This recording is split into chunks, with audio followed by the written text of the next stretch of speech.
Hello guys! Hello! Virgo, welcome dito sa aking channel. Kapalaran 888, welcome guys. Alamin natin kung anong messages, vibration, gabay energy para sa lahat ng Virgo.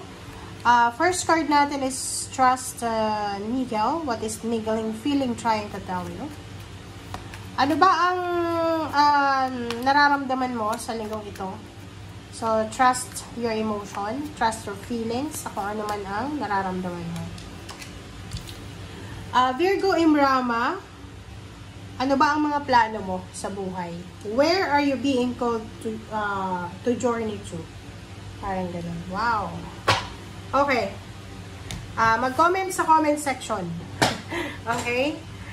Virgo, ang dalawang barahang yan ay parang sinasabi sa'yo na siguro marami kang plano. It's either you're planning for a travel or a trip or parang like a career job, change of career, parang gano'n. And sinasabi ng baraha sa'yo na kung ano man yan na plano mo, okay, trust your emotion. Siyempre, maniwala ka sa sarili mo. Kung ano yung sinasabi ng intuition mo, yun yung susundin mo, okay? Kung saan ka papunta, maniwala ka sa sarili mo, sa nararamdaman mo.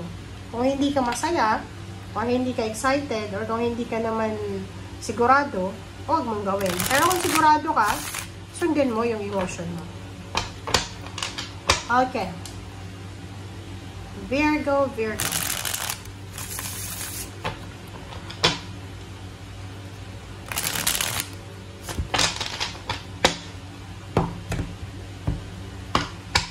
Okay. Wheel of Fortune, Hangman, okay, Four of Pentacles, Queen of Wands. Okay. So, nandito yung King and Queen of Wands.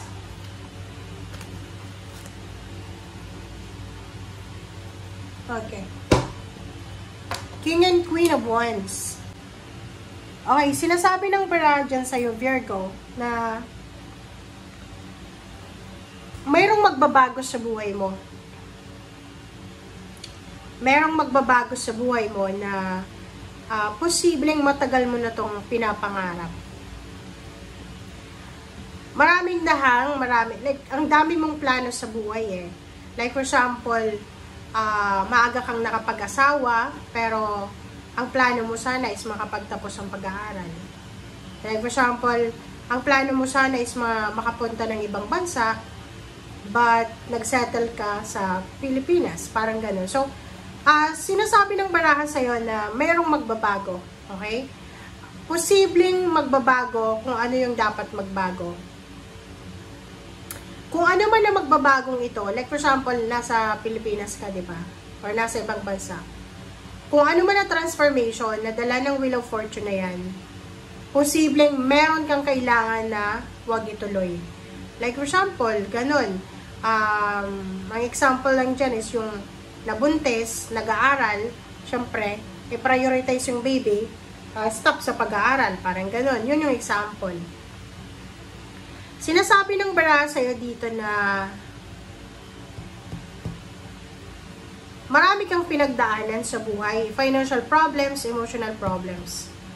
But, ang mga susunod na taon sa'yo, sobrang nakafocus ka sa sarili mo. Parang nakikita ko sa'yo dito na mayroon kang goal sa buhay mo ngayon. Lalo ngayong linggong ito. Sa linggong ito, ang dami-dami mong marirealize. Ang daming realization mo sa linggong ito. Marirealize mo na napaka-importante yung pag-iipon ng pera, napaka-importante yung pagtitipid, napaka-importante na huwag magpadalos-dalos sa desisyon, napaka-importante na huwag kontrolin yung sitwasyon, napaka-importante na mag-go with the flow lang tayo, importante din na maging masipag, masinop, parang ganun. So, marami kang marirealize sa linggong ito. Single ka ba na Virgo? Kasi dito sa barahang to, kung single ka na Virgo, possible na makatanggap ka ng isang love love request or offer, love offer, parang ganyan. And sinasabi ng baraha sa'yo dito na hindi siya yung priority mo sa linggong ito. Parang halimbawa, kahit single ka na Virgo, wala kang pakialam kung may magkagusto sa'yo or wala. Because hindi yan yung hinihintay mo eh. Ang hinihintay mo is the Chariot. Ang hinihintay mo is yung success mo. Financial success, promotion, travel, parang ganon. So, nakikita ko sa'yo dito na isa sa mga marirealize mo sa linggong ito kung ano talaga ang pinaka-soul purpose mo sa buhay. Or kung ano ba talaga ang gusto mong mangyari sa buhay mo. Alright, tingnan natin. Let's clarify, Virgo.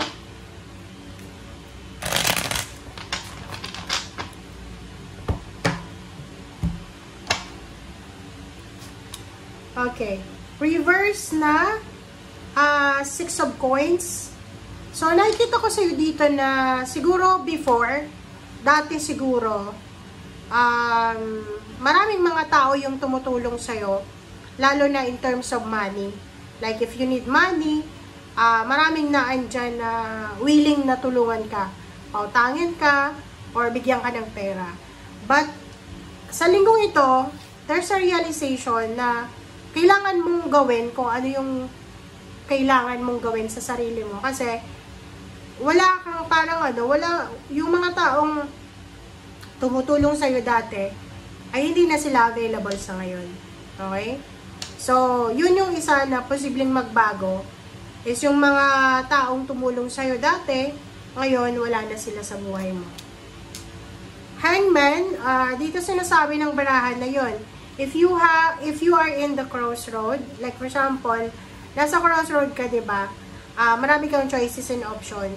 Pag hindi ka sigurado sa mga gagawin mo or hindi ka sigurado sa decision mo, just postpone, just hang, just wait. Okay? Dalawa yung Wheel of Fortune natin. Sinasabi ng baraha sa'yo na, Virgo, kung magiging sobrang masipag ka, matyaga, disiplinado, talagang makakaipon ka ng pera.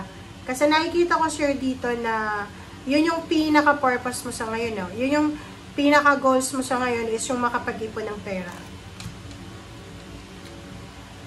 Wow! There's a money, incoming money because of job.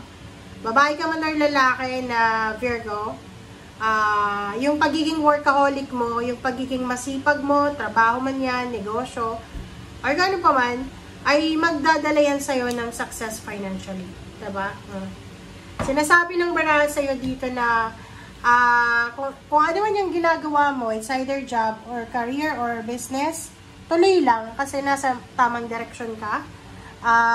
Lahat ng mga pagtitipid, pagtsatsaga, pagiging masipag ay may kakibat na financial success na naghihintay sa'yo.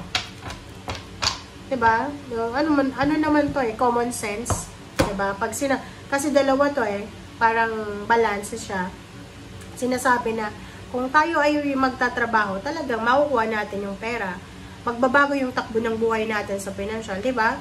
Simple lang yun Like, kung mag-strive talaga tayo na baguhin yung buhay natin by working, magbabago talaga. Pero kung tatambay lang tayo, syempre wala namang magbabago. Okay, the Sun. So, expect the happiness, the joyful news, the celebration, Virgo, na paparating sa'yo. So, be excited. Be ready. Capricorn energy, nakakaloka. Umiwas ka lang sa Capricorn. Umiwas ka sa sa tukso ng parang halimbawa, yung mga kaibigan mo, mahilig sila sa mga luxurious things, parang ganyan. Kung gusto mong magtipid, umiwas ka sa gastos ang gastos, sa mga katrabaho or sa kilala, or wag kang sasama sa mga taong mahilig gumastos. Okay? 8 of Discs, sinasabi ng baraha sa'yo na kung may paparating na swerte about sa trabaho, negosyo, or anything, mag-focus ka daw ng maayos. Kasi, etong sinasabi ng baraha sa'yo na 8 of Discs na Kung ano yung ginagawa mo, may kapalit yan. Kahit kasamaan, di ba? Pag masama yung ginagawa, may kapalit na kasamaan. Pero kung sobrang sipag yung ibibigay mo, sobrang money, sobrang success din ang ibibigay sa'yo. Ganun yung mundo. Give and take, di ba? Thank you guys. Bye!